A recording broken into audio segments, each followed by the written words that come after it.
Crush രചന നീലാംബരി. അവതരണം Shahul Malayil. Editing Faisal C Noonjeri. ആരാളെ മൊത്തമായും നോക്കി. മുറിയിൽ ഡ്രസ് ചെയ്തൊക്കെ മഴയിൽ നനഞ്ഞ് ചോരപൊടിയും വിധത്തിലായിട്ടുണ്ട്. ഇവളില്ലായിരുന്നെങ്കിൽ തന്റെ പെങ്ങളുടെ ജീവൻ എന്ത് സംഭവിക്കുമായിരുന്നു എന്ന് ഒരൈഡിയയുമില്ല. അവളെ ഒന്ന് വരിഞ്ഞു മുറുകെ കെട്ടിപ്പിടിക്കാൻ തോന്നിയ നിമിഷം ആ കൈകൾ അവൻ ചുരുട്ടി പിടിച്ചുകൊണ്ട് സ്വയം നിയന്ത്രിച്ചു. പെമ്പിള്ളേർക്ക് ഇത്ര തന്റെ ഇടം പാടില്ല. ഈ പാതിരാത്രി വീണ്ടും ഇവിടെ വരാൻ നിനക്ക് എത്ര ധൈര്യം ഉണ്ടായിട്ടാ? ഒരെണ്ണം കൂടി അങ്ങ് തന്നാലുണ്ടല്ലോ. എഴുന്നേറ്റ് വായക. ഇതിനും വലിയ രാത്രിയൊക്കെ ഏക ഒറ്റയ്ക്ക് നേരിട്ടുള്ളതാ. അതുകൊണ്ട് സൂപ്പർ സ്റ്റാർ പോവാൻ നോക്ക്. മഴ നനഞ്ഞ് ജലദോഷം പിടിക്കും. ചെല്ല്. മഴയിൽ കുതിർന്ന് വിറച്ചുകൊണ്ട് അവൾ പറഞ്ഞതും അവനവളെ കൂർപ്പിച്ചെന്ന് നോക്കി. അഹങ്കാരി. അവനവളെ മുഖത്ത് നോക്കി വിളിച്ചു. അത് ഇയാളാ, ഞാനല്ല. പണത്തിന്റെയും പദവിയുടെ അഹങ്കാരം ഇയാളുടെ തലക്കാ പിടിച്ച്. അതുകൊണ്ടല്ലേ എന്നെ കൈനീട്ടി അടിച്ചത്. ഇയാളോ ഞാനോ? കൈനീട്ടി അടിച്ചെങ്കിലേ അതിനെന്തെങ്കിലും പ്രായശ്ചിത്തം ചെയ്തോളാം. ഇപ്പൊ ഹോസ്പിറ്റലിൽ എത്തേണ്ട എനിക്ക് ഇമ്പോർട്ടന്റാ. എഴുന്നേക്ക്. പൊക്കോളാം, ഞാൻ പറഞ്ഞല്ലോ. അത്രയും പറഞ്ഞിട്ടും കൂടെ വരാൻ കൂട്ടാക്കാത്തവളെ അവൻ രണ്ടു കൈയിൽ തൂക്കി നിർത്തിക്കൊണ്ട് ആ മരത്തോട് ചേർത്ത് നിർത്തി. ഇവിടെ അടഞ്ഞുകിടക്കുന്ന ഒരു ഫാക്ടറി ഉണ്ട്. നിന്നെ പോലെ ഒന്നിനെ ഈ മഴയത്ത് ഈ കോലത്തിൽ അവിടെ ഉള്ളമാർക്ക് കിട്ടിയാലേ നിന്റെ പപ്പും കൂടെയൊക്കെ പറിച്ചളഞ്ഞ് വറുത്ത് വാങ്ങിയിട്ട് തിന്നുവാന്മാര്.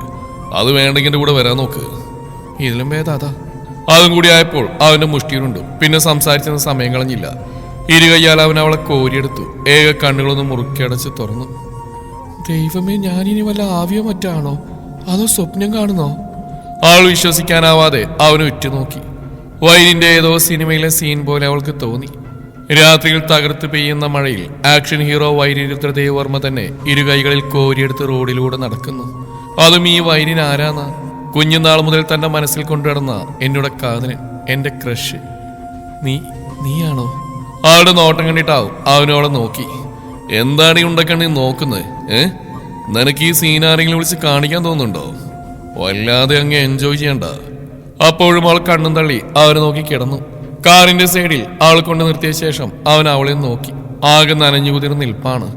വൈറ്റ് കളർ യൂണിഫോം ഷർട്ട് അവളുടെ വെളുത്ത ശരീരത്തെ സുതാര്യമാക്കുമ്പോൾ മാറിയിലെ ആ ടാറ്റു തെളിഞ്ഞു കണ്ടതും അവൻ അവിടെ കണ്ണു ചുരുക്കി നോക്കി.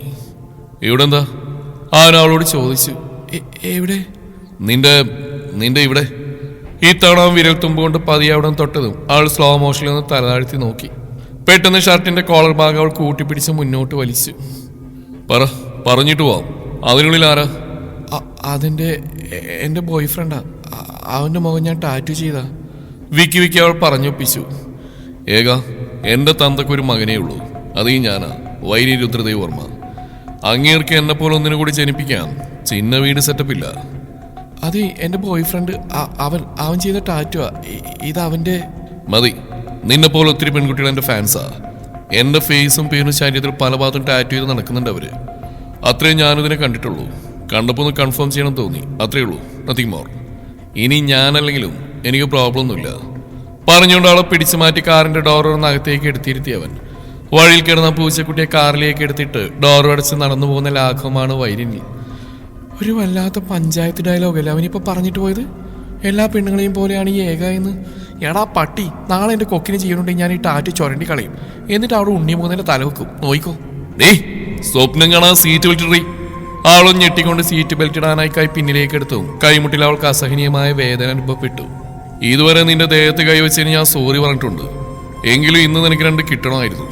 അമ്മാതിരി ടെൻഷൻ ഞാൻ അനുഭവിച്ചാ.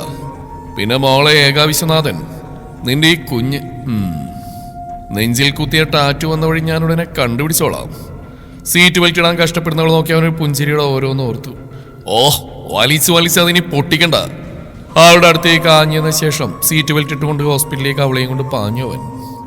വൈരിന്റെ കാറ് വലിയ ശബ്ദത്തോടെ ഹോസ്പിറ്റലിന് മുന്നിൽ വന്നിരുന്നു. ജയറാമും ഡേവിഡ് അവിടേക്ക് ഓടിയെത്തിയിരുന്നു. വേഗത്തിൽ ഡ്രൈവർ സീറ്റ് ഡോർ തുറന്ന് വൈരും പുറത്തേക്ക് ഇറങ്ങി. ഏകയുടെ അടുത്തേക്ക് പോകാനൊരുങ്ങിയ നിമിഷം തന്നെ അവൾ സീറ്റ് ബെൽറ്റ് ഊരി കോ ഡ്രൈവർ സീറ്റ് ഡോർ തുറന്ന് പുറത്തേക്ക് ഇറങ്ങിയിരുന്നു. സംഭവം നടന്നിട്ട് മണിക്കൂറുകൾ പിന്നിട്ടുണ്ടാവണം. ശരിക്കുള്ള ശരീരവേദന ഇപ്പോഴാണ് ഏകക്ക് അനുഭവപ്പെട്ടു തുടങ്ങിയത്. വാമികയെ രക്ഷപ്പെടുത്തുമ്പോൾ അവൾ വന്നു വീണ തന്റെ ദേഹത്തേക്കാണെന്ന് ഏകക്ക് ഓർമ്മ വന്നു. നട്ടില് പൊട്ടുന്ന പോലൊരു വേദന അന്നേരം താൻ അനുഭവിച്ചതുമാണ്. ആ അവസ്ഥയിൽ പോലും തനിക്ക് ചികിത്സ നിഷേധിച്ച അഞ്ജലിയോട് അവൾക്ക് തീർത്താൽ തീരാത്ത ദേഷ്യമാണ് തോന്നിയത്. തന്റെ ചികിത്സ താൻ സ്വയം നോയിക്കൊള്ളാമെന്നും ഹോസ്പിറ്റലിൽ എത്തിച്ചാൽ മാത്രം മതിയെന്നും കെഞ്ചി പറഞ്ഞതാ. പക്ഷെ കേട്ടില്ല. ഒക്കെയും ഓർത്തുകൊണ്ട് വേദനയാൽ ചുളിഞ്ഞ മുഖവുമായി അവൾ പതിയെ പിച്ച വയ്ക്കുമ്പോൾ വീണ്ടും രണ്ട് കരങ്ങൾ തന്നെ ചേർത്ത് പിടിക്കുന്ന അവൾ അറിഞ്ഞു. മുഖം ചരിച്ച് വൈദ്യുതി നോക്കിയ ശേഷം അവന്റെ കൈ തട്ടി മാറ്റി അവൾ വേഗം അടുത്ത് കിടന്ന വീൽ ചെയറിലേക്ക് പോയിരുന്നു. ഇരുടുപ്പിലും കൈകുത്തി കണ്ണുറപ്പിച്ച് നോക്കുന്നവനെ അവൾ മനഃപൂർവ്വം തഴഞ്ഞു. അവിടേക്ക് ഓടിയെത്തിയ 2 അറ്റൻഡർമാർ നഴ്സുമാരൊക്കെ കാര്യം തിരക്കി. You need to examine her entire body and also check if there anything inside her head. അത്രയും പറഞ്ഞ് ഏകയെന്ന് കൂർപ്പിച്ച് നോക്കി വൈദ്യൻ വേഗത്തിൽ ഹോസ്പിറ്റലിലേക്ക് കയറിപ്പോയി. പിന്നാലെ ഡേവിഡും ജയറാമും അവനൊപ്പം താൻ തിടുക്കത്തിൽ നടന്നു. തലയിലൊന്നുമില്ലാത്ത എനിക്കല്ല, തനിക്കാ. പിറുപിറുത്തുകൊണ്ട് ഏക അവൾക്ക് അനുഭവപ്പെടുന്ന ബുദ്ധിമുട്ടുകൾ പിന്നീട് നേഴ്സിനോട് കന്നഡ ഭാഷയിൽ തന്നെ പറഞ്ഞു കൊടുത്തു. ഏകക്കൊരു തുണയായി അവളെ കൊണ്ടുപോയിടത്തേക്ക് ഋതുവും കൂടെ പോയി. ഓ, ഞാനാകെ പേടിച്ചുപോയി അമ്മായി. ആദ്യത്തെ ഇടിയിൽ ഡോറ് തനിയെ തുറന്ന് ഞാൻ ആ കാട്ടിലേക്ക് വീണു. പക്ഷേ ആ ഡോറ് മരത്തിലിടിച്ച് വീണ്ടും അടഞ്ഞതാ പ്രോബ്ലം ആയത്. അത് തുറന്നു കിടന്ന് എനിക്ക് ഒരു പക്ഷേ ആ ഏകയുടെ സഹായം വേണ്ടിവരില്ലായിരുന്നു അല്ലേ? അപ്പോഴും ഏക വാഴ്ത്തപ്പെടുമോ എന്നാണ് അഞ്ജലിക്ക് പേടി. പക്ഷെ അഞ്ജലി ഇത്രയും വാതോരാ സംസാരിക്കുമ്പോഴും ദേവിയുടെ ചുണ്ടിലൊരു പുഞ്ചിരി മാത്രമായി അവശേഷിച്ചത് അഞ്ജലിയിൽ തെല്ലൊരു സംശയം സൃഷ്ടിച്ചു. ഇനി താൻ സ്വയം ഡോറിന്ന് പുറത്തേക്ക് ചാടിയത് ഇവരെങ്ങാനും ശ്രദ്ധിച്ചിട്ടുണ്ടാവുമോ? ആ ഒരു ചിന്ത അഞ്ജലിയെ കൂടുതൽ തളർത്തി. പിന്നെ തനിക്ക് തന്റെ സേഫ്റ്റി നോക്കണ്ടേ? പരിക്കുകൾ കാര്യമായിട്ടില്ലെന്ന് ഉറപ്പായതോടെ എല്ലാവരും ആശുപത്രിയിലെ പ്രസിഡൻഷ്യൽ സ്യൂട്ട് റൂമിലേക്ക് മാറ്റിയിരുന്നു. ഈ സമയമൊക്കെയും വാമിക വല്ലാത്തൊരു ചിന്തയിലായിരുന്നു. അഞ്ജലിയുടെ സ്വഭാവത്തിൽ അവൾക്ക് എന്തൊക്കെയോ പൊരുത്തക്കേടുകൾ തോന്നാതിരുന്നില്ല. ഇത്രയ്ക്ക് സ്വാർത്ഥയായിരുന്നു അഞ്ജലി. രക്ഷിക്കണേന്ന് അലറി കരഞ്ഞല്ലേ താൻ. ആ ഭീകരാവസ്ഥയുടെ ഓർമ്മകളിൽ നിന്നും വാമിക അപ്പോഴും മുക്തമായിരുന്നില്ല. പക്ഷെ പ്രേമിന്റെ മനസ്സിൽ മുഴുവൻ ഏകയാണ്. ഒന്ന് കാണാൻ അവൻ കാത്തിരുന്ന ഏകയാണ്. അഭിനന്ദനങ്ങൾ അറിയിക്കുന്ന പ്രവൃത്തിയാണ് ഏക ചെയ്തതെങ്കിലും ഇവിടെയുള്ള ആരിൽ നിന്നൊരു നന്ദി വാക്കിനപ്പുറം മറ്റൊരു തരത്തിലുള്ള പരിഗണന ഏക കിട്ടാൻ പോകുന്നില്ലെന്ന് അവൻ അറിയാം. പബ്ബിലെ ആദ്യ കൂടിക്കാഴ്ചയിൽ തന്നെ തന്റെ മനസ്സിൽ കയറിക്കൂടിയ ഏക എന്ന ചട്ടമ്പി പെണ്ണിനെ എങ്ങനെയും ചേർത്ത് നിർത്തണമെന്ന് അവൻ മനസ്സിൽ ഉറപ്പിച്ചു. ഇതേ സമയം ഡോറും തള്ളി തുറന്ന റൂമിലേക്ക് പാഞ്ഞു കയറി വന്ന വൈരിൻ ദേവികയുടെ അടുത്തേക്ക് പോയിരുന്ന ആ കൈകൾ കവർന്നെടുത്തു. 1-2 നിമിഷത്തെ ശാന്തതയ്ക്ക് ശേഷം അവന്റെ കണ്ണുകളിൽ കനലെരിയുന്ന കാണെ ദേവിക തെല്ലൊരു അതിശയത്തിൽ അവനെ നോക്കിപ്പോയി. So whose idea was it to surprise me? അവന്റെ ആ ചോദ്യത്തിന് ആരും മറുപടി നൽകിയില്ല. ചോദിച്ചു കേട്ടില്ലേ? വൈരിന്റെ അലർച്ച ആ റൂമിലെ ഒരു പ്രകമ്പനം തീർത്തവും വാമികയുടെ കണ്ണുകൾ അഞ്ജലിക്ക് നേരെ കൂർത്തു. അഞ്ജലി ഏട്ടൻ അറിയാതെയാണ് നമ്മൾ വരുന്നതെന്ന് അച്ഛൻ ഇതുവരെ അറിഞ്ഞിട്ടില്ല. ഏട്ടന്റെ അറിവോടെയാണ് ഞങ്ങൾ ഇങ്ങോട്ട് വന്നതെന്നാ ഇവളെല്ലാവരോടും പറഞ്ഞിരുന്നു. ഞങ്ങളോട് പോലും ഇവിടെ വന്നേ പിന്നെയാ സർപ്രൈസ് ആയിരുന്നു ഞങ്ങൾ പോലും അറിയുന്നത്.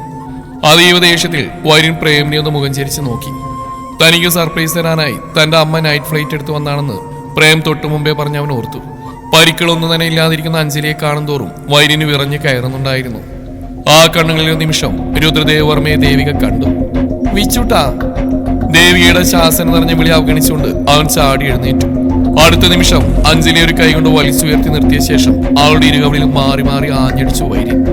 അടിയുടെ ആഘാതത്തിൽ ബാലൻസ് നഷ്ടപ്പെട്ട അഞ്ജലി വേച്ച് പിന്നിലേക്ക് പോയി. അടുത്ത നിമിഷം അവൻ മുരണ്ടോണ്ട് ചോദിച്ച ഇതായിരുന്നു. അഞ്ജലിയുടെ കണ്ണുകൾ അവനെ വിശ്വസിക്കാനാവാൻ മിഴിച്ചു നോക്കി. അവളുടെ ചികിത്സ നിഷേധിക്കാൻ നീ ആരടി? അവൾ ഒറ്റൊരാൾ കാരണ നീയൊക്കെ ഇന്നും ജീവനോടെ ഇരിക്കുന്നത്. മോനെ വിച്ചു, എന്താ നീ കാണിക്കുന്നേ? ഇവൾ എന്തേറ്റ് ചെയ്തിട്ടാ നീ ഇവളിങ്ങനെ അടിക്കുന്നേ? ദേവിക മാത്രമേ ആ സമയം പ്രതികരിച്ചുള്ളൂ. പക്ഷെ അവർ ബെഡിൽ നിന്ന് എഴുന്നേറ്റ് പോയി തടയാനൊന്നും ശ്രമിച്ചില്ല. എങ്കിലും അവൻ കേൾക്കുന്നില്ലെന്ന് കണ്ടതും അവരൽപ്പം ഉച്ചത്തിൽ അലറി. വൈരിൻ! സ്റ്റോപ്പ് ഇറ്റ് അമ്മ. ഇവൾക്കോ ഇവളുടെ വാക്കിയിട്ട് കൂടെ പുറപ്പെട്ട നിങ്ങൾക്കോ അറിയാനിട്ടൊന്നല്ലോ വർമ്മ ഫാമിലിയുടെ ചരിത്രം. എന്ത് കാര്യത്തിന് പുറപ്പെടുമ്പോഴും സ്വന്തം സുരക്ഷ സ്വയം ഉറപ്പുവരുത്തണമെന്ന് അച്ഛൻ പലതവണ നിങ്ങൾ എല്ലാവരോടും പറഞ്ഞു തന്നിട്ടുള്ളതല്ലേ? ബാംഗ്ലൂർ വെച്ച് തന്നെ നമുക്ക് നേരെ നടന്ന 2ാമത്തെ അറ്റാക്കാണിത്. ആരാണ് ഇതിനെല്ലാം പുറകിലെന്ന് ഇതുവരെയും കണ്ടുപിടിക്കാൻ കഴിഞ്ഞിട്ടില്ല. ആ പബ്ബിൽ വെച്ച് നടന്നൊക്കെ മറന്നോ നിങ്ങൾ?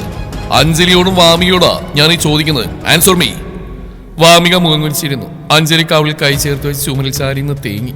പ്രേം വെറുതെ സീൻ കണ്ടെന്നല്ലാതെ ഒന്നും മിണ്ടിയില്ല. ഡേവിഡും ജയറാമും വയലിൽ കാണുന്ന രുദ്രദേവർമ്മ എന്ന മനുഷ്യന്റെ പ്രതിച്ഛായയിലേക്ക് പകച്ചു നോക്കി വാതിൽക്കൽ തന്നെ നിന്നുപോയി. 2 തവണയും ആ പെൺകുട്ടി ഏക വിശ്വനാഥൻ എന്ന പെൺകുട്ടി അറിഞ്ഞോ അറിയാതെയോ നിങ്ങളുടെ രക്ഷയ്ക്കെത്തി. അവളവിടെ ഇല്ലായിരുന്നെങ്കിൽ എന്ത് ചെയ്യായിരുന്നു നിങ്ങൾ? ഓ ശരിയാ, പോലീസ് എത്തി നിങ്ങളെ രക്ഷിച്ചേനെ അല്ലേ? പക്ഷെ അവളെ ഇനി ആര് രക്ഷിക്കും? ഇത്രയും സ്ട്രോങ് ആയിട്ടുള്ള ഒരു ബോഡി കാണാൻ നമ്മുടെ കൂടെ ഉണ്ടെന്നറിഞ്ഞാ ശത്രുക്കൾ ഇനി ലക്ഷ്യം വെക്കുന്ന ആദ്യം അവളെ ആയിരിക്കും. അതൊരു പെൺകുട്ടി. വൈരി നീ എന്തൊക്കെയായി പറയുന്നത്? അതിന് അവളാണ് നമ്മളെ രക്ഷിച്ചതെന്ന് നമ്മൾ ആക്രമിക്കാൻ വന്ന വണ്ടിയിൽ വന്നവർക്ക് അറിയില്ല. പുറകെ ഒരു ടൂറിസ്റ്റ് ബസ് വരുന്ന കണ്ടിട്ടാ ആ ഗുണ്ടകൾ വണ്ടി വിട്ടു പോയത്, അല്ലാതെ ഏകയെ കണ്ടിട്ടല്ല. കാര്യങ്ങൾ കൂടുതൽ വഷളാവാതിരിക്കാൻ പ്രേം ഇടയിൽ കയറി പറഞ്ഞു. Oh really? Then tell me one thing. Anjali മനസ്സിൽ പ്ലാൻ ചെയ്യുന്ന സർപ്രൈസ് എങ്ങനെയാ അവന്മാരറിഞ്ഞ്? യാതൊരു തരത്തിലുള്ള പ്രൊട്ടക്ഷൻ ഇല്ലാതെയാണ് നിങ്ങൾ വരുന്നതെന്ന് ആ ഗുണ്ടകൾ എങ്ങനെ അറിഞ്ഞു? ഏതോ ഒരു പെൺകുട്ടിയാണ് കാറിന്റെ ചില്ലുതാർത്ത് നിങ്ങളെ രക്ഷിച്ചെന്നറിയാൻ ഇനി ആരും ബാക്കിയില്ല പ്രേം. ഇതിനോടകം ഏക വിശ്വനാഥൻ എന്ന ബോഡി ഗാർഡ് ജാതകം വരെ അവന്മാരുടെ കൈ കിട്ടിക്കാണും. അവനിപ്പോ അതായിരുന്നു ഏറ്റവും വലിയ പ്രശ്നം. തന്റെ പുറകിൽ ഒരാളൻ കറിഞ്ഞ പോലെ ഡേവിഡ് പെട്ടെന്ന് തിരിഞ്ഞു നോക്കി. ഋതുവിനെ ഏകയെ അവിടെ കണ്ട് ഡേവിഡ് ഞെട്ടി. ഡോറ് തുറന്നു പിടിച്ച് അകത്തേറാതെ താനും ചേരാ മുറിക്ക് പുറത്തുനിന്ന നിമിഷത്തെ ഡേവിഡ് സ്വയം പഴിച്ചു. അപ്പോഴേക്കും എല്ലാവരും അവർ രണ്ടുപേരെയും കണ്ടിരുന്നു. അഞ്ജലിയുടെ മുഖത്ത് വീണ്ടും ഏകയോടുള്ള പകയെരിഞ്ഞു. വൈനിൻ പറയുന്ന കേട്ട് പേടിച്ചെന്ന് ഋതുവാണ്. ഗുണ്ടകൾ കൊള്ളയടിക്കാൻ ശ്രമിച്ചില്ലെന്നും കരുതി കൂട്ടിയുള്ള ഒരു ആക്രമണമാണ് നടന്നിരിക്കുന്നതെന്ന് കേൾക്കെ ഏകയും വന്ന് അമ്പരന്ന് പോയി. തൊട്ടടുത്ത നിമിഷം തന്നെ പുച്ഛഭാഗത്തിലൊന്ന് വിശ്വസിച്ചു ഏക. അപ്പൊ തന്നോട് കരുതലുണ്ടായിട്ടല്ല വൈനിൻ തന്നെ രക്ഷിക്കാൻ വന്നത്. ഒന്നുകിൽ കുടുംബക്കാരെ രക്ഷിച്ച നന്ദിയാണ്, അല്ലെങ്കിൽ ഗുണ്ടകൾ തന്നെ വല്ലതും ചെയ്തു കളഞ്ഞാൽ ചിലപ്പോൾ വർമ്മ കുടുംബത്തെ അത് ബാധിക്കുമെന്ന് ഓർത്തിട്ടുമാവാം. ആൾക്ക് അങ്ങനെ ചിന്തിക്കാനായിരുന്നു കൂടുതൽ ഇഷ്ടം. ഓരോന്ന് ഓർക്കുമ്പോഴും കണ്ണെടുക്കാതെ ഏക വൈരിനെ തന്നെ നോക്കി നിൽക്കുകയായിരുന്നു. അവനും മറ്റൊന്നും ചിന്തിക്കാതെ അവളെ തന്നെ നോക്കിയിരുന്നു. അകത്തേക്ക് വരുവേക. ദേവികയുടെ ശബ്ദം കേട്ടാണ് ഇരുവരും നോട്ടം മാറ്റിയത്. ഏക ഋതു അകത്തേക്ക് വന്നു. ഏകയെ തന്റെ ബെഡിനടുത്തേക്ക് കൈകാട്ടി വിളിച്ചു ദേവിക. ഏകയല്ലേ? അഞ്ജലിയും വാമിയും പറഞ്ഞ് ഇയാളെ നേരത്തെ എനിക്കറിയാം. അപ്പോഴും വൈരിനും അവളെ പറ്റി പറഞ്ഞിട്ടുണ്ട് എന്നുള്ളത് അവർ മനഃപൂർവ്വം മറച്ചു വെച്ചു.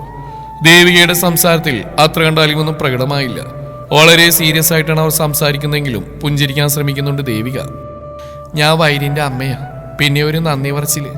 അങ്ങനെ എന്തെങ്കിലും ഞാൻ പറഞ്ഞ നീ ഞങ്ങൾക്ക് ചെയ്ത സഹായത്തിന് പകരമാവില്ലെന്നറിയാം. ഒരു ബോഡി ഗാർഡ് എങ്ങനെയായിരിക്കണമെന്ന് ഏക തെളിയിച്ചു. ഒരിക്കലും ഞങ്ങൾ ആരും ഏകയെ മറക്കില്ല. അത്രയുള്ളൂ. പ്രേം നേരത്തെ ചിന്തിച്ച പോലെ വളരെ സിമ്പിളായി ദേവിക തന്റെ വാക്കുകൾ പറഞ്ഞ് അവസാനിപ്പിച്ചു. എന്നാൽ ദേവിക പറഞ്ഞതിന്റെ പൊരുൾ തേടി അറിഞ്ഞു ഏക. ഒരു നന്ദി പറച്ചിലും വേണം, എന്നാൽ താൻ അവരോട് അധികം സ്വാതന്ത്ര്യം എടുക്കാനും പാടില്ല. ആളെന്ന് മുറിച്ചുള്ള ദേവികയുടെ സംസാരവും തൊട്ടുമുന്നേ വൈരിന്റെ നാവിൽ നിന്ന് കേട്ട വാക്കുകൾ അവളെ ചൊടിപ്പിച്ചു. Thank you so much, but you have got a small things wrong there ma'am. ഞാൻ നിങ്ങളെ രക്ഷിച്ച ബോഡി ഗാർഡ് എന്ന നിലയിലല്ല, ഹ്യൂമാനിറ്റി, മനുഷ്യത്വം, അതൊന്നിന്റെ പേരിൽ മാത്രമാണ്. ബോഡി ഗാർഡ് എന്ന നിലയിൽ ചിന്തിച്ചിരുന്നെങ്കിൽ ഞാൻ നിങ്ങളെ മൈൻഡ് പോലും ചെയ്യാതെ വൈൻ സാറിനെ ഫോളോ ചെയ്തു പോയേനെ. കാരണം വൈൻ സാർ എൻ്റെ റെസ്പോൺസിബിലിറ്റിയാണ്. എനിവേ, ഞാനിപ്പോൾ വന്ന മാഡത്തിനോട് യാത്ര പറയാനാ. ഇത്രയും സമയം കൂടെ നിന്നിട്ട് അവസാനം പറയാതെ പോകുന്നത് ശരിയല്ലല്ലോ. ഞാൻ രാവിലെ തന്നെ നാട്ടിലേക്ക് പോകും. ഇപ്പോഴത്തെ എൻ്റെ ഫിസിക്കൽ കണ്ടീഷൻ ഒരിക്കലും ഒരു ഗാർഡിന് പറ്റിയതല്ല. I can continue in this job for a while. യാതൊരു ദേഷ്യഭാവമില്ലാതെ അഭിമാനമുള്ള അത്രമേൽ ഉറപ്പുള്ള ഒരു പെണ്ണിന്റെ വാക്കുകൾ ദേവികയുടെ മുഖത്ത് നോക്കി അവൾ ഉറച്ച സ്വരത്തിൽ പറഞ്ഞു. ഏക പറയുമ്പോൾ എല്ലാവരും അവൾ ഒരുപോലെ ഉറ്റുനോക്കി നിന്നു. അതെ, വല്ലാത്തൊരു ഉറപ്പുള്ള പെണ്ണിന്റെ വാക്കുകൾ, പക്വതയോടെയുള്ള സംസാരവും പെരുമാറ്റവും. പെട്ടെന്നാണ് അവിടേക്ക് വരുൺ ഓടിക്കതച്ചുകൊണ്ട് എത്തിയത്. അവനെ കണ്ടതും ഋതു അവന്റെ അടുത്തേക്ക് നടന്നു. ആകുലതയോടെ വരുൺ ഋതുവിനെ ചേർത്ത് പിടിച്ച് കാര്യങ്ങൾ അന്വേഷിക്കുന്നുണ്ടായിരുന്നു. ഈ സമയം ഏക വൈരിന്റെ അടുത്തേക്ക് നടന്നു നിന്നു. സർ, ആദ്യം എൻ്റെ മെയിൽ ഐ ഡിയിൽ നിന്നും കമ്പനി ഐ ഡിയിലേക്ക് മെയിൽ ചെയ്തിട്ടുണ്ട് എൻ്റെ റെസിഗ്നേഷൻ ലെറ്റർ. പക്ഷേ ഇപ്പോൾ ഈ തീരുമാനം കൂടുതൽ നന്നായി എന്ന് എനിക്ക് തോന്നുന്നു. ആ ഗുണ്ടകൾ എന്നെ അപായപ്പെടുത്താൻ ശ്രമിക്കുമ്പോൾ എൻ്റെ ഒപ്പമുള്ളവരെ അത് ബാധിക്കും, ചിലപ്പോൾ നിങ്ങളെല്ലാവരെയും, അല്ലേ? So the decision I made was right. അവനൊന്നും മിണ്ടാ പാൻറ്റിൻ്റെ ഇരുപോക്കലും കൈ കടത്തി അങ്ങനെ അവളെ നോക്കി നിന്നു. ഇതുവരെ പോകുമെന്ന് കാണട്ടെ എന്ന പോലെ. ഏക, ടാക്സി വെയിറ്റ് ചെയ്യുന്നു, പാടോ. വരുൺ വിളിച്ചതും ഏക എല്ലാവരെയും നോക്കി ഋതുവിന്റെയും വരുണിന്റെയും ഒപ്പം പുറത്തേക്ക് നടക്കാൻ തുടങ്ങി. ഏക, പെട്ടെന്നുള്ള ആവളിയിൽ അവളൊന്ന് തിരിഞ്ഞു നോക്കി. ബെഡിൽ നിന്ന് വാമിക പതിയെ എഴുന്നേറ്റു. അവൾ പതിയെ ഏകയുടെ അടുത്തേക്ക് നടന്നു വന്നു. ശേഷം അവളെ പൂണ്ടടക്കം കെട്ടിപ്പിടിച്ചുകൊണ്ട് കരഞ്ഞു തുടങ്ങി. നീ പോയിക്കോ, ഇവിടെ നിന്ന് നിന്റെ ജീവൻ ആപത്താവും. നാട്ടിലെത്തി ഞാൻ നിന്നെ തേടിയെത്തിക്കോളാം, മറക്കില്ല ഞാൻ നിന്നെ. Do you know something? I saw death in front of me. കൂടെ നിന്നെയും. ആ മരണം നിന്റെ ധൈര്യത്തിന് മുന്നിലാണ് തോറ്റുപോയത്. നേരത്തെ നീ പറഞ്ഞ പോലെ നീ മൈൻഡ് ചെയ്യാതെ പോയിരുന്നെങ്കിൽ ആ മരണം എന്നെ കൂടെ കൂട്ടിയാനെ. നീ ചെയ്ത മനുഷ്യത്വം മാത്രമല്ല ഏക, ഞങ്ങൾ ആരാണെന്ന് വ്യക്തമായ ധാരണയോടെ തന്നെയാണ് നീ ഞങ്ങളെ രക്ഷിച്ച്. നിന്നെ ഞാനെങ്ങനെ കൈവിട്ട് കളയാ? നാട്ടിലേക്ക് വെക്കോ, നിന്റെ കാര്യം ഞാൻ നോക്കിക്കോളാം. നാട്ടിലെത്തി നല്ലപോലെ റെസ്റ്റ് എടുക്കുക. ഈ ജോലി പോയാൽ മറ്റൊരു ജോലി, അത് ഈ ഞാൻ വിചാരിച്ചാലും നടക്കും. Thank you so much once again. ഒരിക്കൽ കൂടി ഏക അമർത്തിപ്പെടുന്നതുകൊണ്ട് അവൾ പിന്മാറുമ്പോൾ വാമികയോട് എന്തു പറയണമെന്നറിയാതെ ഏകയുടെ കവളിൽ കൈ ചേർത്തു. മുമ്പെന്നോ ചെയ്തു പോയൊരു തെറ്റിന് സോറി പറയും പോലെ. പക്ഷെ ഈ കാഴ്ചയിൽ അഞ്ജലിയുടെ മുഖം കൂടുതൽ വരിഞ്ഞു മുറുകിയതേയുള്ളൂ. ഡോ നിക്ക്, കാറ് വരെ ഞാനും വരാം, അറിയോ? ഓക്കെ. വേഗത്തിൽ തിരിഞ്ഞടക്കുന്ന ഏകക്കൊപ്പം പ്രേം വേഗം എഴുന്നേറ്റിയെന്ന്. വൈരിനെ എന്തൊക്കെയോ എറിഞ്ഞു പൊട്ടിക്കാൻ തോന്നി. ഏക എടുത്ത തീരുമാനം അവനെ ആകെ മൊത്തം ചൊടിപ്പിച്ചു കളഞ്ഞു. ഇങ്ങനൊരു തീരുമാനം എടുക്കുന്നതിന് മുമ്പ് അവൾ തന്നോട് സംസാരിക്കണമായിരുന്നു അവൻ ചിന്തിച്ചു. കോറിഡോറിലൂടെ ഓരോന്നോർത്ത് ഏക നടന്നു. അവൾക്ക് മുന്നിലായി ഋതു വരുണിന്റെ തോളിൽ തൂങ്ങി പോകുന്നുണ്ട്. പ്രേം ഏകക്കൊപ്പം അല്പം മുന്നിലായി ഫോണിൽ നോക്കി നടന്നു. കാരണം എന്തൊക്കെ ചോദിച്ചിട്ട് ഏകയിൽ നിന്നൊരു മറുപടിയും കിട്ടുന്നില്ല. ഏക, ഡോ തന്നെ നമ്പരെന്ന് പറഞ്ഞേ, എന്തെങ്കിലും ആവശ്യമുണ്ടെങ്കിൽ വിളിക്കുക. മാത്രമല്ല നിന്റെ അവസ്ഥ എനിക്ക് എന്തോ വല്ലാണ്ട് ഫീലാവുന്നു. നിന്റെ കാര്യങ്ങൾ ഇങ്ങനെ അറിയുന്നോട്ട് ടെൻഷൻ അടിച്ചിരിക്കുമ്പോഴാണ് ഭാഗ്യത്തിന് വൈകുന്നേരം ഇങ്ങോട്ട് കൊണ്ടുവന്ന് തന്നെ. നമ്പർ പറഞ്ഞേ. പെട്ടെന്നാണ് ഏകയുടെ കയ്യിൽ പിടിച്ച ആരാവളെ ഇരുണ്ട കോറിഡോറിലേക്ക് വലിച്ചിട്ടത്. പ്രേം ഫോൺ കയ്യിലെടുത്ത് ഏകയോട് ചോദിച്ചുകൊണ്ട് പിന്നെയും മുന്നോട്ട് നടന്നു. പക്ഷെ മറുപടിയൊന്നും വരാതെ ആയതും പ്രേമൊന്ന് ചുറ്റും നോക്കി. ഏകയെ കാണുന്നില്ല. കൂടാതെ അവൻ നടന്നു ഹോസ്പിറ്റലിന്റെ പുറത്തെത്താറായിരുന്നു. മുന്നേ നടന്നു പോകുന്ന ഋതുവും വരുണും ഏക പ്രേമിനൊപ്പം സംസാരിച്ചു വരുന്ന കണ്ടിട്ടാണ് വേഗത്തിൽ പാർക്കിങ്ങിലേക്ക് പോയതും. പ്രേം അവിടെ കണ്ണോടിച്ചുകൊണ്ട് ചുറ്റും നോക്കി പകച്ചു നിന്നു. ഇതേ സമയം ആളൊഴിഞ്ഞിരുണ്ട കോറിഡോറിൽ നീളമുള്ള ഒരു ചുമരിന്റെ മറവിൽ ഏകയെ ചുമരോട് ചേർത്ത് നിർത്തി വൈര്യൻ രുദ്രദേവ് വർമ്മ. എന്താണ്, ഫൈറ്റർക്ക് ഡിഫെൻഡ് ചെയ്യാൻ തോന്നുന്നുണ്ടോ?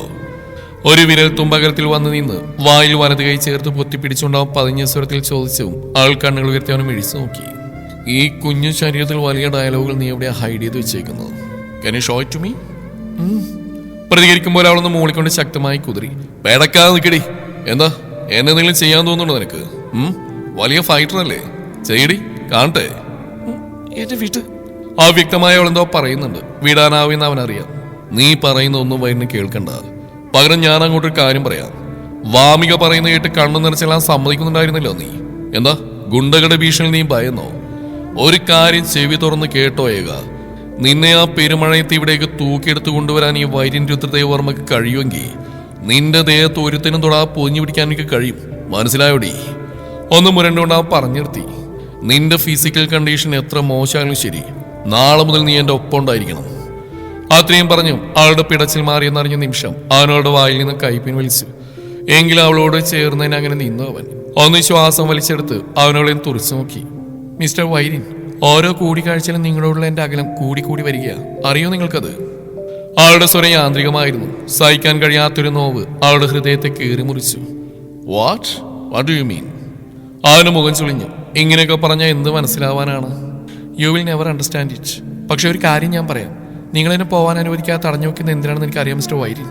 നിങ്ങളുടെ അമ്മയ്ക്കും പെങ്ങൾക്കും കാമിക്കും എന്നെ ആവശ്യമുണ്ട്. അതുകൊണ്ടല്ലേ പണ്ടുള്ളവർ പറയും മിന്നുന്നെല്ലാം പൊന്നല്ലെന്ന്. കരിക്കട്ടെ പൊന്നെന്ന് തെറ്റിദ്ധരിച്ചു ഞാൻ. ഇപ്പോൾ കൂടി എൻ്റെ ശരീരം നിങ്ങളുടെ പ്രവൃത്തിയാൽ വേദനിക്കുന്ന പോലും നിങ്ങൾ മനസ്സിലാക്കുന്നില്ല. എൻ്റെ ദേഹം വേദനിക്കുന്ന അത്രയും എൻ്റെ ഹൃദയവും വേദനിക്കുക. ഹൃദയം കൊണ്ട് ഞാൻ അനുഭവിച്ച മുറിവുകൾ, those wounds won't heal quickly. പറഞ്ഞതോൾ കരഞ്ഞുപോയി. അത്രയും നാൾ അടക്കി വെച്ചതൊക്കെ ഉള്ളിൽ വെച്ചതും കണ്ണുനീർ ധാരയായി ഒഴുകി. അവനൊരു പകപ്പോട് അവളിൽ നിന്ന് വിട്ടകന്നു നിന്നു. പക്ഷെ പെട്ടെന്ന് തിരിഞ്ഞടക്കാൻ തുടങ്ങിയവളെ ഒരിക്കൽ കൂടി അവൻ വലിച്ചടുപ്പിച്ചു. കയ്യിലുണ്ടായ വേദനയിൽ അവൾ ചെറുതായെന്ന് വിളിച്ചുപോയി. എങ്കിലും അവൻ അവളെ വിട്ടിരുന്നില്ല. സോറി ഏക, നീ പറഞ്ഞൊന്നും എനിക്ക് പൂർണ്ണമായിട്ട് മനസ്സിലായിട്ടില്ല. ബട്ട് ഐ പ്രോമിസ് യു, ഇനി ഞാൻ കാരണം നീ ഒരിക്കലും വേദനിക്കില്ല. I will never hurt you intentionally. Trust me Eka, and stay with me. I need you Eka. നേർത്തു പോയ അവന്റെ സ്വരത്തിനൊപ്പം അവനവളെ നെഞ്ചിലേക്ക് അടക്കി പൊതിഞ്ഞു പിടിച്ചു. ഒരു ചേർത്ത് പിടിക്കൽ കൊതിച്ച പോലെ അവളെ ഏതാനും നിമിഷം അവന്റെ നെഞ്ചിൽ സ്റ്റക്കായി പോയി. ഇരുകയ്യാൽ അവന്റെ വയറിന് ഇരുവശങ്ങളിലായി അവൾ പിടിമുറുക്കി. പെട്ടെന്ന് സ്വബോധം വന്ന പോലെ വൈര്യൻ തന്നെ ആദ്യം അവളിൽ നിന്ന് അകന്നു മാറി. അറിയോ ഓക്കെ? മുഖം താഴ്ത്തി അവൻ അവളോട് ചോദിച്ചു. അവളൊന്ന് തലയാട്ടിയതേയുള്ളൂ. ഞാൻ വിളിക്കുമ്പോൾ തിരികെ ഡ്യൂട്ടി കയറണം. ഞാൻ ഡേവിഡിനോട് പറഞ്ഞേക്കാം. പിന്നെ അഞ്ജലി അമ്മയും വാമിയെയും പ്രൊട്ടക്ട് ചെയ്യാൻ എനിക്കിനി നിന്റെ ആവശ്യമില്ലേക. അവരോടൊപ്പം ചേർത്ത് നിന്നെയും പ്രൊട്ടക്ട് ചെയ്യാൻ എനിക്ക് കഴിയും. പറഞ്ഞു മനസ്സിലായോ? അപ്പൊ ഞാൻ വിളിക്കുമ്പോ വരുമോ? മുഖത്ത് നോക്കി പറയുക, ഞാൻ വിളിക്കുമ്പോ വരുമോ? ആൾ മെല്ലെ മുഖമുയർത്തി അവനെ നോക്കി. വല്ലാത്തൊരു ഭാഗത്തിൽ മുഖം കുനിച്ച് നോക്കി നിൽപ്പാണ് അവൻ. ഞാൻ പോയിക്കോട്ടെ? പോയിക്കോ. മുഖം കുനിച്ചുകൊണ്ട് അവൾ തിരിഞ്ഞു നോക്കാൻ നടന്നു. ഏകാ! പക്ഷെ പുറകിൽ നിന്ന് അവന്റെ വിളി വന്നവും പെട്ടെന്ന് അവളും തിരിഞ്ഞു നോക്കി. അവന്റെ ആ ഒരൊറ്റ ചേർത്ത് പിടിക്കൽ കൊണ്ട് ആ പെണ്ണിന്റെ മനസ്സിലെ മുറിവുകൾ എത്ര പെട്ടെന്നാണ് സുഖപ്പെട്ടത്. അത്രമാത്രമാണ് അവളിൽ വൈര്യൻ എന്ന ഭ്രാന്ത്. നിന്റെ ബോയ് ഫ്രണ്ടിനോട് എന്നെ അന്വേഷണം പറഞ്ഞേക്ക്. എന്നാൽ അടുത്ത നിമിഷം അതും പറഞ്ഞ് വൈര്യൻ വേഗത്തിൽ തിരിഞ്ഞടന്നു. അല്പനേരം അവന് നോക്കിയതിനു ശേഷം അവളും തിരിഞ്ഞടന്നു. തുടരും ഈ കഥയുടെ ബാക്കി ഭാഗം നാളെ ഇതേ സമയം.